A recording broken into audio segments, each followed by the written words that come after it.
اس کا یہ اسی لیے یہ ایک لٹیا ڈوب رہی ہے آپ لوگوں کی، آپ پڑھ نہیں رہے، آپ صرف جو ہے وہ، اور اسی کے اثرات ہیں۔ ماشاءاللہ آج بڑا اچھا دن ہے، آج حضرت امام جعفر صادق علیہ السلام کے نام پر، آپ ناراض نہ ہونا، میں ویسے ذکر کر رہا ہوں، نام پر جو ہے وہ نیاز دی گئی ہے، آپ لوگ گئے ہیں، نیازیں کھائی ہیں، کسی نے 10 گھر میں گئے ہیں، کوئی 12 گھروں میں گئے ہیں، کوئی 14 معصومین کے نام پر 14 گھروں میں گئے ہیں۔ اس واسطے آج ہماری نماز آدھی ہے، طلبہ کرام بھی آدھے ہیں، اور آدھوں میں سے بھی پوری 2 صفیں آخری جو ہیں یہ اول وقت میں شامل نہیں ہوئی، کھاتے کھاتے ان کو دیر ہو گئی ہے، تمام کے تمام پوری کی پوری 2 صفیں کھڑی ہوئی تھی، یہ کھڑی ہوئی تھی، کوئی پہلی رکعت میں نہیں آ سکا، کوئی دوسرے میں نہیں آ سکا، کسی میں چوتھی میں شرکت کی ہے۔ لیکن طلبہ کرام میں ذکر کرتا رہتا ہوں، آپ کے 3 کام ہیں، ان میں توازن پیدا کریں۔ پہلا کام آپ کا کیا ہے؟ درس پڑھنا۔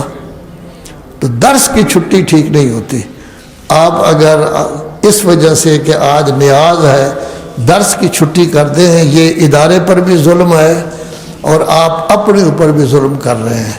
اسی لیے میں نے کافی لوگوں سے کہا ہے، علماء کرام سے، کہ چلو 6 گھنٹے نہ پڑھاؤ، 3 گھنٹے تو پڑھاؤ، خدا کرے 3 گھنٹے انہوں نے پڑھایا ہو اور آپ نے بھی 3 گھنٹے پڑھا ہو۔ تو سب سے پہلے ہے تو درس چھوڑ دینا یہ ٹھیک نہیں ہوتا۔ کھانے کے لیے بہت زیادہ ٹائم ہے، اذان سے پہلے بھی اگر آپ شروع کریں تب بھی کھانا مل سکتا ہے، نماز پڑھیں اس کے بعد سیدھے کھانے میں شروع ہو جائے، 7:30 بجے 7:45 آئیں، حاضری لگوائیں، درس پڑھیں، 11 ساڑھے 11 بجے پھر شروع ہو جائے، تو 12:20 تک آپ کھاتے رہیں، اس کے بعد نماز۔ تو پہلا کام ہے درس پڑھنا، دوسرا کام ہے نماز۔ چونکہ جو پڑھ رہے ہیں اس پر عمل کریں گے تو علم رہے گا۔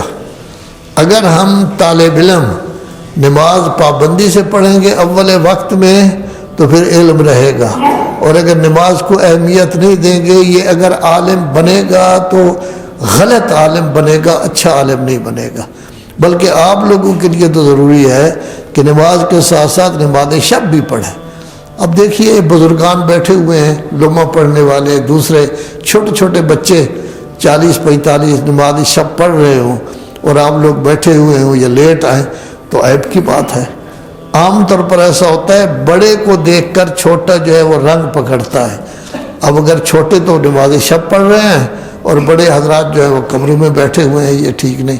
اور پھر نماز بھی کبھی پہلی دوسری تیسری رکعت میں آنا طالب علم کے لیے ٹھیک نہیں۔ عالم دین جس نے پڑھانا ہے وہ بھی 5-10 منٹ پہلے آئے اذان سے، اور جس نے پڑھنی ہے نماز وہ بھی 4-5 منٹ پہلے آئے، مکمل تیار ہو۔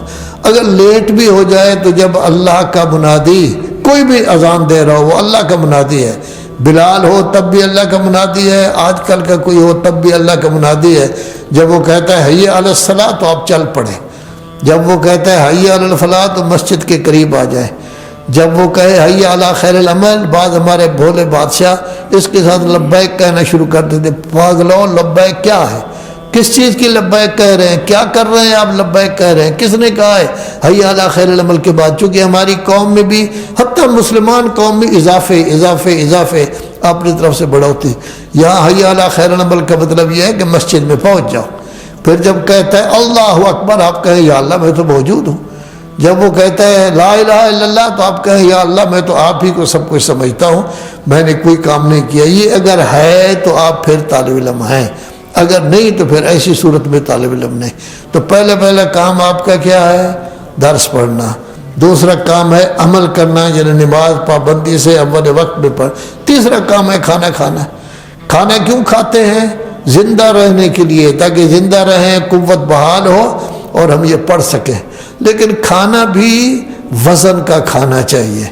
جتنا آدمی روز کھاتا ہے اس سے اگر ڈیوڑا کھا لے تو کام چل جاتا ہے، لیکن اگر اس نے 3 حصے زیادہ کھا لے، 4 حصے زیادہ کھا لے، کسی کا پیٹ خراب ہو جائے گا، کسی کے پیٹ میں درد ہو جائے گا، کسی کے کیا، تو ایک دن کا زیادہ کھانا کئی دن کا کھانا اڑا دے گا۔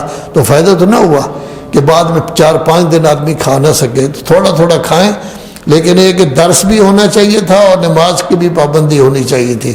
تو کوشش کریں پوچھنے کی استاد سے، کوئی چیز سمجھ نہیں آئی تب پوچھیں، اور اگر استاد آپ کہہ رہا ہے جو چیز آپ سمجھتے ہیں کہ یہ ٹھیک نہیں، تب بھی آپ کو پوچھنا چاہیے۔ یہ پرانے زمانے میں رسول اللہ اور مولا کائنات کے زمانے میں بھی لوگ پوچھتے تھے۔